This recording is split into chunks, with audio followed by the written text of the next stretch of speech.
The Assembly will hear an address by His Excellency Benjamin Netanyahu, Prime Minister of the State of Israel.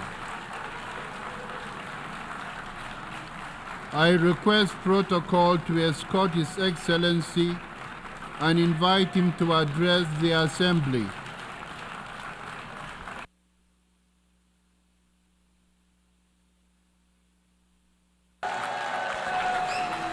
Order, please. Ladies and gentlemen, order.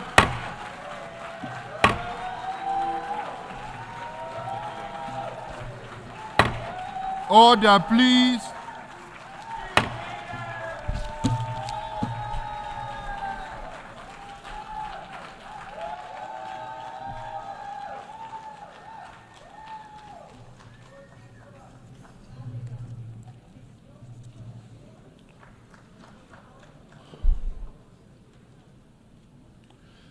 Mr. President,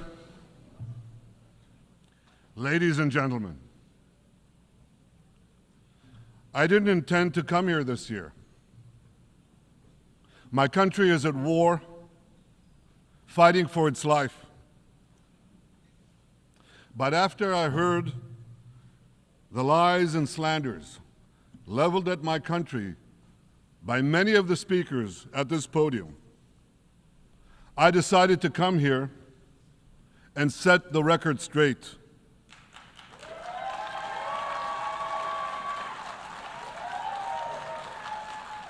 I decided to come here to speak for my people, to speak for my country, to speak for the truth. And here's the truth. Israel seeks peace. Israel yearns for peace. Israel has made peace and will make peace again.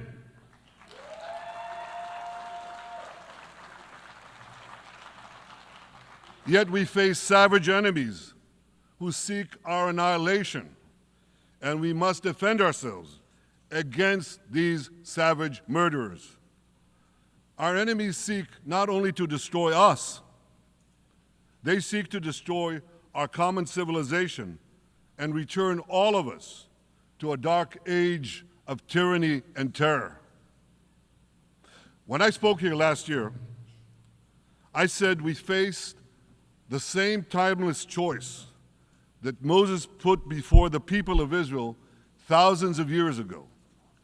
As we were about to enter the Promised Land, Moses told us that our actions will determine whether we bequeath to future generations a blessing or a curse. And that is the choice we face today. The curse of Iran's unremitting aggression, or the blessing of a historic reconciliation between Arab and Jew. In the days that followed that speech, the blessing I spoke of came into sharper focus. A normalization deal between Saudi Arabia and Israel seemed closer than ever. But then came the curse of October 7th. Thousands of Iranian-backed Hamas terrorists from Gaza burst into Israel in pickup trucks, on motorcycles, and they committed unimaginable atrocities. They savagely murdered 1,200 people. They raped and mutilated women. They beheaded men. They burned babies alive. They burnt entire families alive, babies, children, parents, grandparents, in scenes reminiscent of the Nazi Holocaust. Hamas kidnapped 251 people from dozens of different countries, dragging them into the dungeons of Gaza. Israel has brought home 154 of these hostages, including 117 who returned alive. I want to assure you, we will not rest until the remaining hostages are brought home too. And some of their family members are here with us today. I ask you to stand up.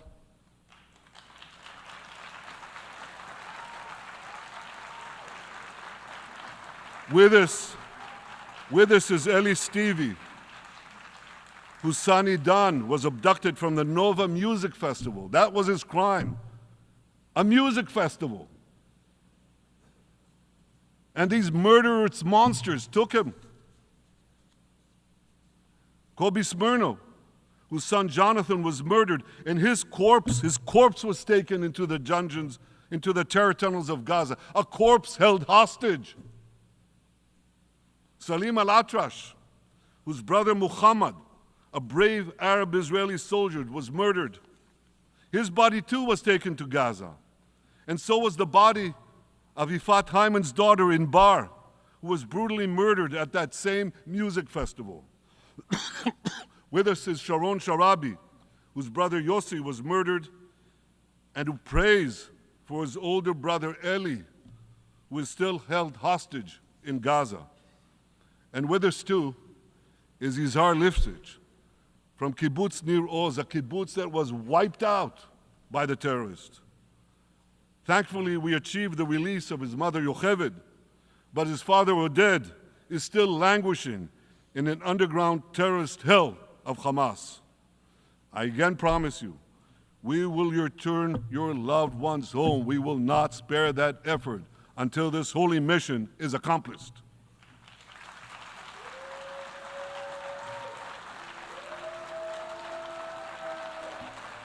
Ladies and gentlemen, the curse of October 7th began when Hamas invaded Israel from Gaza, but it didn't end there. Israel was soon forced to defend itself on 6 more war fronts organized by Iran. On October 8th, Hezbollah attacked us from Lebanon. Since then, they fired over 8,000 rockets at our towns and cities, at our civilians, at our children.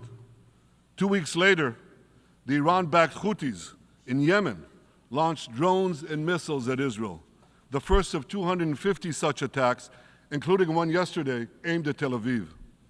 Iran's Shiite militias in Syria and Iraq have targeted Israel dozens of times over the past year as well. Fueled by Iran, Palestinian terrorists in Judea and Samaria perpetrated scores of attacks there and throughout Israel. And last April, for the first time ever, Iran directly attacked Israel from its own territory, firing 300 drones, cruise missiles, and ballistic missiles at us. I have a message for the tyrants of Tehran. If you strike us, we will strike you. There is no place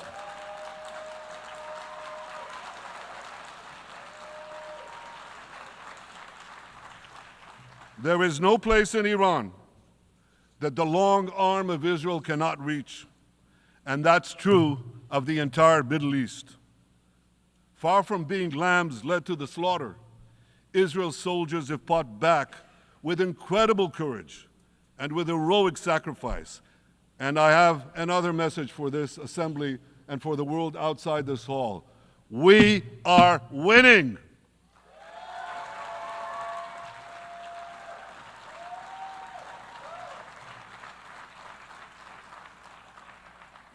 Ladies and gentlemen, as Israel defends itself against Iran in the seven-front war, the line separating the blessing and the curse could not be more clear. This is the map I presented here last year. It's a map of a blessing. It shows Israel and its Arab partners forming a land bridge connecting Asia and Europe between the Indian Ocean and the Mediterranean Sea.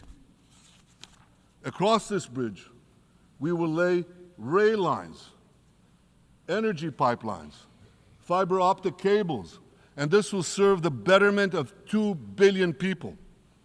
Now look at this second map. It's a map. Look at the second map. It's a map of a curse. It's a map of an arc of terror that Iran has created and imposed from the Indian Ocean to the Mediterranean. Iran's malignant arc has shut down international waterways.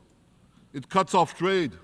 It destroys millions, destroys nations from within, and inflicts misery on millions. On the one hand,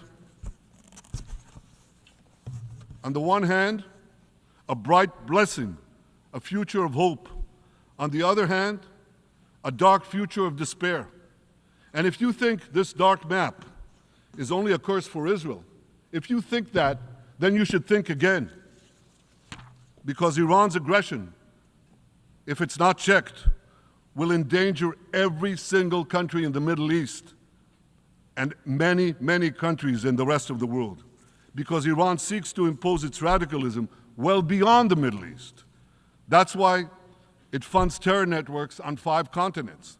That's why it builds ballistic missiles for nuclear warheads to threaten the entire world. For too long, the world has appeased Iran. It turns a blind eye to its internal repression. It turns a blind eye to its external aggression.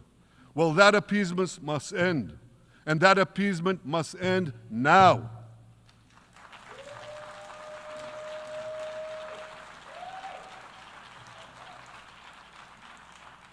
Nations of the world should support the brave people of Iran who want to rid themselves of this evil regime.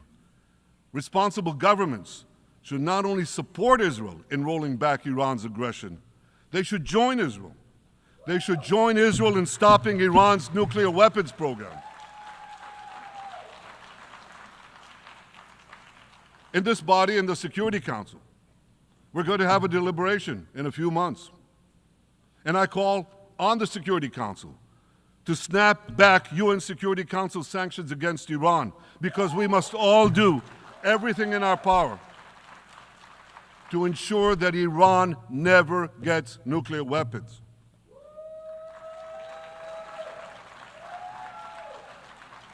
For decades, I've been warning the world against Iran's nuclear program.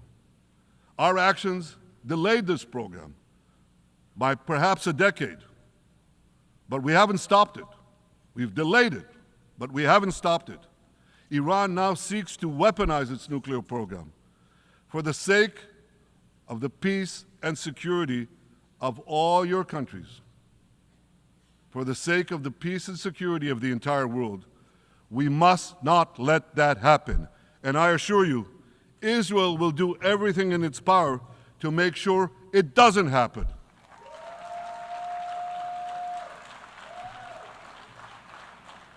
So, ladies and gentlemen, the question before us is simple.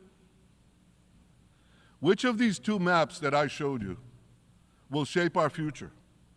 Will it be the blessings of peace and prosperity for Israel, our Arab partners, and the rest of the world? Or will it be the curse in which Iran and its proxies spread carnage and chaos everywhere? Israel has already made its choice. We've decided to advance the blessing. We're building a partnership for peace with our Arab neighbors while fighting the forces of terror that threaten that peace. For nearly a year, the brave men and women of the IDF have been systematically crushing Hamas's terror army that once ruled Gaza. On October 7th, the day of that invasion into Israel, that terror army numbered nearly 40,000 terrorists. It was armed with more than 15,000 rockets. It had 350 miles of terror tunnels, an underground network bigger than the New York subway system, which they used to wreak havoc above and below ground. A year later, the IDF has killed or captured more than half of these terrorists, destroyed over 90% of their rocket arsenal, and eliminated the key segments of their terror tunnel network. In major military operations,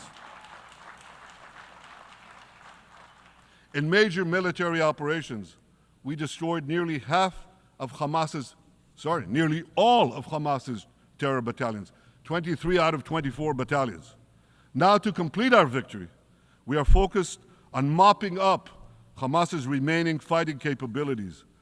We are taking out senior terrorist commanders and destroying remaining terrorist infrastructure. But all the while, and I'll say this one more time, we remain focused on our sacred mission, bringing our hostages home, and we will not stop until that mission is complete. Now, ladies and gentlemen, even with Hamas's greatly diminished military capability, the terrorists still exercise some governing power in Gaza by stealing the food that we enable aid agencies to bring into Gaza. Hamas steals the food, and then they hike the prices. They feed their bellies, and then they fill their coffers with money that they extort from their own people. They sell the stolen food at exorbitant prices. And that's how they stay in power. Well, this too has to end, and we're working to bring it to an end.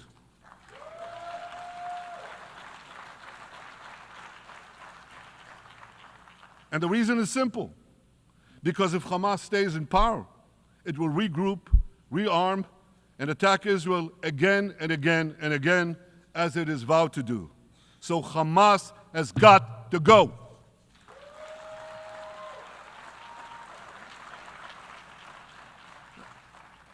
Just imagine, for those who say, well, Hamas has to stay, it has to be part of a post-war Gaza, imagine in a post-war situation in World War II, imagine allowing the defeated Nazis in 1945 to rebuild Germany. It's inconceivable, it's ridiculous. It didn't happen then, it's not going to happen now.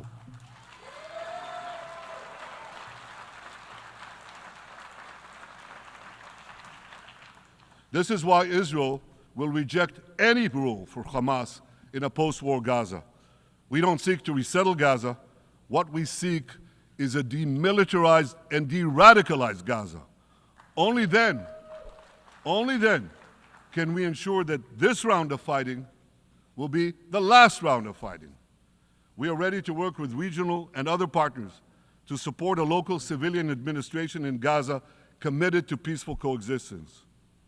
As for the hostages, I have a message for the Hamas captors. Let them go. Let them go.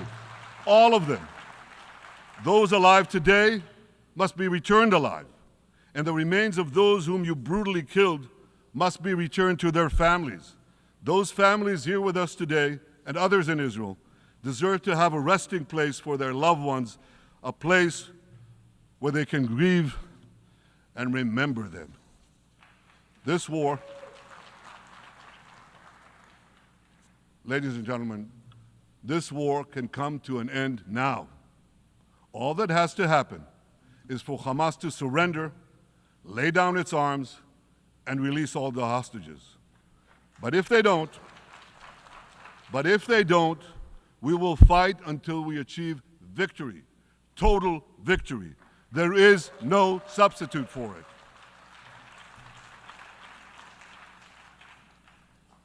Israel must also defeat Hezbollah in Lebanon. Hezbollah is the quintessential terror organization in the world today. It has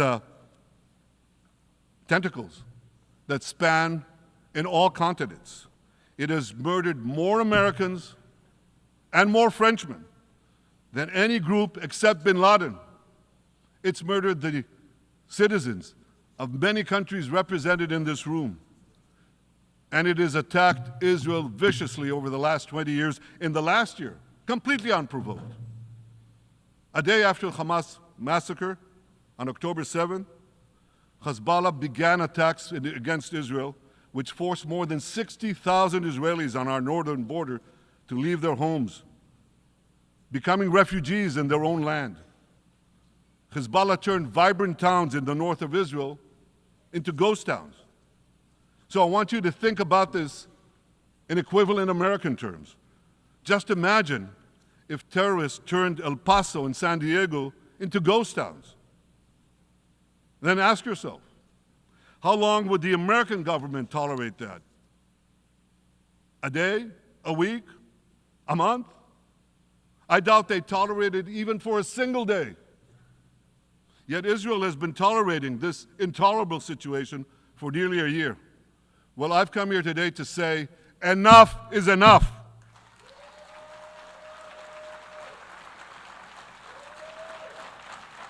We won't rest until our citizens can return safely to their homes. We will not accept a terror army perched on our northern border, able to perpetrate another October 7th style massacre. For 18 years, Hezbollah brazenly refused to implement UN Security Council Resolution 1701, which requires it to move its forces away from our borders. Instead, Hezbollah moved right up to our border. They secretly dug terror tunnels to infiltrate our communities and indiscriminately fired thousands of rockets into our towns and villages. They fire these rockets and missiles not from military sites, not from that. They do that too. But they fire those rockets and missiles after they place them in schools, in hospitals, in apartment buildings, and in the private homes of the citizens of Lebanon. They endanger their own people. They put a missile in every kitchen, a rocket in every garage. I said to the people of Lebanon this week, get out of the death trap that Hezbollah has put you in. Don't let Nasrallah drag Lebanon into the abyss. We're not at war with you. We're at war with Hezbollah, which has hijacked your country and threatens to destroy ours. As long as Hezbollah chooses the path of war, Israel has no choice, and Israel has every right to remove this threat and return our citizens to their homes safely. And that's exactly what we're doing.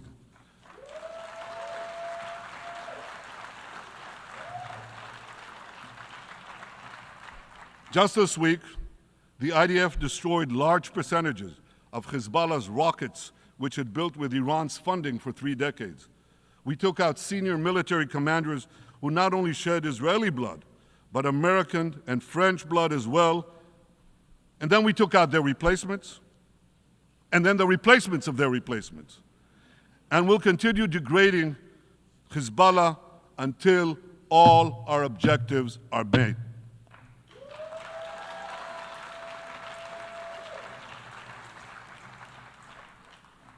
Ladies and gentlemen, we're committed to removing the curse of terrorism that threatens all civilized societies. But to truly realize the blessing of a new Middle East, we must continue the path we paved with the Abraham Accords 4 years ago. Above all, this means achieving a historic peace agreement between Israel and Saudi Arabia.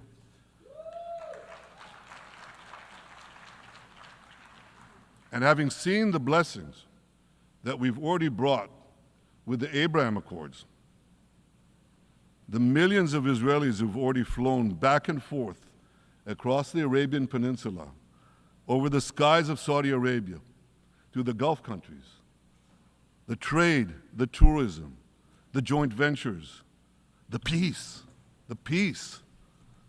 I say to you, what blessings such a peace with Saudi Arabia would bring. It would be a boon to the security and economy of our 2 countries. It would boost trade and tourism across the region. It would help transform the Middle East into a global juggernaut. Our 2 countries could cooperate on energy, water, agriculture, artificial intelligence, and many, many other fields.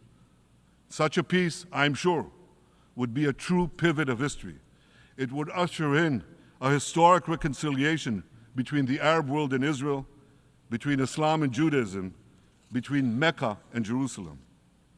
While Israel is committed to achieving such a peace, Iran and its terror proxies are committed to scuttling it. That's why one of the best ways to foil Iran's nefarious designs is to achieve the peace. Such a peace would be the foundation for an even broader Abrahamic alliance. And that alliance would include the United States, Israel's current Arab peace partners, Saudi Arabia, and others who choose the blessing of peace. It would advance security and prosperity across the Middle East and bring enormous benefits to the rest of the world. With American support and leadership, I believe this vision can materialize, and much sooner than people think. And as the Prime Minister of Israel, I will do everything in my power to make it happen. This is an opportunity that we and the world should not let go by.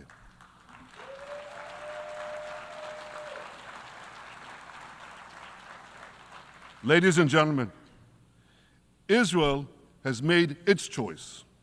We seek to move forward to a bright age of prosperity and peace. Iran and its proxies have also made their choice. They want to move back to a dark age of terror and war. And now I have a question. And I pose that question to you. What choice will you make? Will your nation stand with Israel? Will you stand with democracy and peace? Or will you stand with Iran, a brutal dictatorship that subjugates its own people, exports terrorism across the globe? In this battle between good and evil, there must be no equivocation. When you stand with Israel, you stand for your own values and your own interests. Yes, we're defending ourselves, but we're also defending you against a common enemy that through violence and terror seeks to destroy our way of life. So there should be no confusion about this. But unfortunately, there is a lot of it in many countries and in this very hall, as I've just heard. Good is portrayed as evil, and evil is portrayed as good. We see this moral confusion when Israel is falsely accused of genocide, when we defend ourselves against enemies who try to commit genocide against us. We see this too when Israel is absurdly accused by the ICC prosecutor of deliberately starving Palestinians in Gaza. What an absurdity. We helped bring in 700,000 tons of food into Gaza. That's more than 3,000 calories a day for every man, woman, and child in Gaza. We see this moral confusion when Israel is falsely accused of deliberately targeting civilians. We don't want to see a single person, a single innocent person die. That's always a tragedy. And that's why we do so much to minimize civilian casualties, even as our enemies use civilians as human shields. And no army has done what Israel is doing to minimize civilian casualties. We drop flyers, we send text messages, we make phone calls by the millions to ensure that Palestinian civilians get out of harm's way. We spare no effort in this noble pursuit. We see yet another profound moral confusion when self-described progressives march against the democracy of Israel. Don't they realize they support the Iranian-backed goons in Tehran and in Gaza, the goons who gun down protesters, murder women for not covering their hair, and hang gays in public squares, some progressives. According to the U.S. Director of National Intelligence, Iran funds and fuels many of the protesters against Israel. Who knows, maybe some of the protesters, or even many of the protesters outside this building now. Ladies and gentlemen, King Solomon, who reigned in our eternal capital, Jerusalem, 3,000 years ago, proclaimed something that is familiar to all of you. He said, "There is nothing new under the sun." Well, in an age of space travel, quantum physics, and artificial intelligence, some would argue that's a debatable statement. But one thing is undeniable. There is definitely nothing new at the United Nations.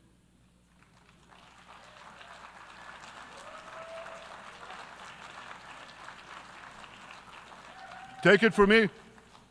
I first spoke from this podium as Israel's ambassador to the UN in 1984. That's exactly 40 years ago.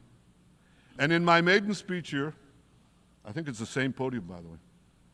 In my maiden speech here, I spoke against a proposal to expel Israel from this body. 4 decades later, I find myself defending Israel against that same preposterous proposal. And who's leading the charge this time? Not Hamas, but Abbas, Palestinian Authority President Mahmoud Abbas. This is the man who claims he wants peace with Israel. Yet he still refuses to condemn the horrific massacre of October 7th. He's still paying hundreds of millions to terrorists who murder Israelis and Americans. It's called pay for slay. The more you murder, the more you get paid. And he still wages unremitting diplomatic warfare against Israel's right to exist and against Israel's right to defend itself. And by the way, they amount to the same thing. Because if you can't defend yourself, you can't exist. Not in our neighborhood, certainly, and maybe not in yours. Standing in this podium 40 years ago, I told the sponsors of that outrageous resolution to expel Israel, gentlemen, check your fanaticism at the door. Today, I tell President Abbas and all of you who would shamefully support that resolution, check your fanaticism at the door. The singling out of the one and only Jewish state continues to be a moral stain on the United Nations. It has made this once respected institution contemptible in the eyes of decent people everywhere. But for the Palestinians, this UN House of Darkness is home court. They know that in this swamp of anti-Semitic bile, there's an automatic majority willing to demonize the Jewish state on anything.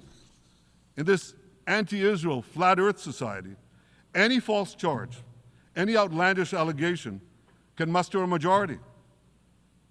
In the last decade, there have been more resolutions passed against Israel in this hall at the UN General Assembly than against the entire world combined.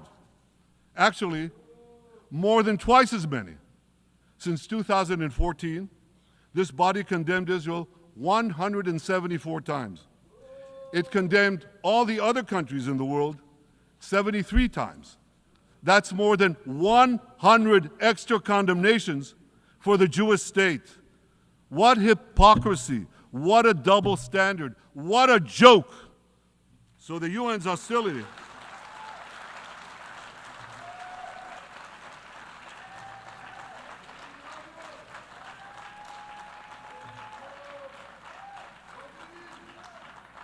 So all the speeches you heard today, all the hostility directed at Israel this year, it's not about Gaza. It's about Israel. It's always been about Israel's very existence. And I say to you, until Israel, until the Jewish state is treated like other nations, until this anti-Semitic swamp is drained, the UN will be viewed by fair-minded people everywhere as nothing more than a contemptuous farce. Now, given the anti-Semitism at the UN, it should surprise no one that the prosecutor at the ICC, one of the UN's affiliated organs, is considering issuing arrest warrants against me and Israel's defense minister, the democratically elected leaders of the democratic state of Israel. The ICC prosecutors rushed to judgment. His refusal to treat Israel with its independent courts, the way other democracies are treated, is hard to explain by anything other than pure anti-Semitism. Ladies and gentlemen, the real war criminals are not in Israel. They're in Iran. They're in Gaza, in Syria, in Lebanon, in Yemen. Those of you who stand with these war criminals, those of you who stand with evil against good, with a curse against the blessing, those of you who do so should be ashamed of yourselves.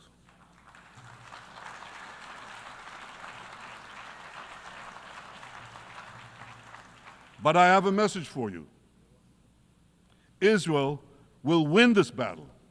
We'll win this battle because we don't have a choice. After generations in which our people were slaughtered, remorselessly butchered, and no one raised a finger in our defense, we now have a state. We now have a brave army, an army of incomparable courage, and we are defending ourselves. As the book of Samuel says in the Bible, Netzach Yisrael lo yishaker. The eternity of Israel will not falter.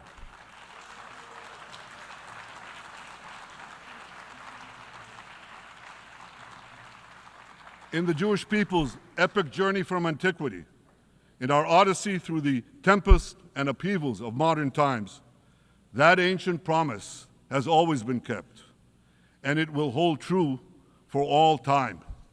To borrow a great poet's phrase, Israel will not go gently into that good night. We will never need to rage against the dying of the light, because the torch of Israel will forever shine bright.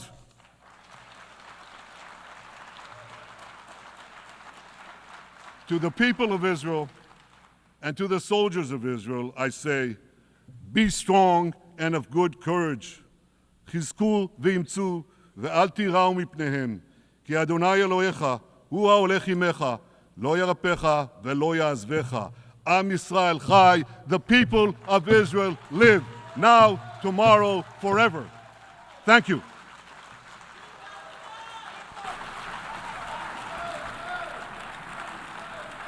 On behalf of the Assembly, I wish to thank the Prime Minister of the State of Israel